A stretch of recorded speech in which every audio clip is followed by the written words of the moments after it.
Hello guys, എല്ലാവർക്കും പുതിയൊരു വീഡിയോയിലേക്ക് സ്വാഗതം. ഇന്ന് ഞാൻ വന്നിരിക്കുന്നത് ഇത് അടിപൊളി ഒരു പ്രോഡക്റ്റ് റിവ്യൂ ആയിട്ടാണ് കേട്ടോ. ഇത് ആർക്കാ പ്രയോജനപ്പെടുക എന്നറിയാവോ? കുഞ്ഞുമക്കളുള്ള അമ്മമാർക്ക്. അപ്പം ഇപ്പം നമ്മുടെ കുഞ്ഞുമക്കൾ എല്ലാവർക്കും ഏറ്റവും ഇഷ്ടം മൊബൈലാണ്. അവരെപ്പോഴും അട്രാക്ട് ചെയ്യുന്നത് മൊബൈലല്ലേ.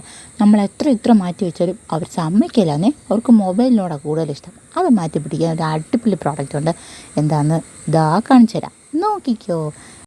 അയ്യോ, നോക്കിക്കോ കൂടിപ്പോയോ? എന്നാലും കുഴപ്പമില്ല, പായോ. നോക്കിക്കേ, സൂപ്പർ ബുക്സാണ്. ഞാനിത് മീഷോയിൽ എൻ്റെ കുഞ്ഞിന് വേണ്ടി പർച്ചേസ് ചെയ്യാണ്. അടിപൊളി പ്രോഡക്റ്റാണ്. ഇതിലൊരു 10 ബുക്സ് ഉണ്ട്. എന്തൊക്കെ ബുക്സ് എന്ന് അറിയണ്ടേ? Animals, birds, vegetables, fruits, numbers, alphabets, colours, ഇങ്ങനെ പലതരത്തിലുള്ള വെറൈറ്റി ആയിട്ടുള്ള 10 ബുക്സാണ് ഇവിടെയുള്ളത്. അപ്പോൾ ഇത് നിങ്ങൾക്ക് വേണമെങ്കിൽ സൂപ്പറായിട്ട് പർച്ചേസ് ചെയ്യാം. ഇത് കുഞ്ഞു പിള്ളേർക്ക് കൊടുക്കാം. അവരത് കാണുമ്പോൾ അവർക്ക് മൊബൈലിനോടുള്ള അട്രാക്ഷൻ ഒന്ന് മാറിക്കിട്ടി അപ്പോൾ അത് സൂപ്പറായിട്ട് എൻജോയ് ചെയ്യും. സോ ഇതിൻ്റെ ലിങ്ക് വേണമെങ്കിൽ ഞാൻ ഡിസ്ക്രിപ്ഷൻ ബോക്സിൽ ഇട്ടിട്ടുണ്ട്. നിങ്ങൾക്ക് ആവശ്യമുണ്ടെങ്കിൽ നിങ്ങൾ എടുക്കുക, പർച്ചേസ് ചെയ്യുക, കുഞ്ഞുമക്കൾക്ക് കൊടുക്കുക. അപ്പോൾ ഇന്നത്തെ വീഡിയോ ഇത്രയേ ഉള്ളൂ. Love you and bye. പോകാൻ വരട്ടെ, ഒരു കാര്യം പറഞ്ഞില്ല. എന്താണെന്ന് അറിയണ്ടേ? പ്രൈസ് പറഞ്ഞില്ലടോ. ഇത് അഫോർഡബിൾ പ്രൈസാണ് കേട്ടോ. 205. എല്ലാവരും മേടിക്കുക. Okay then by.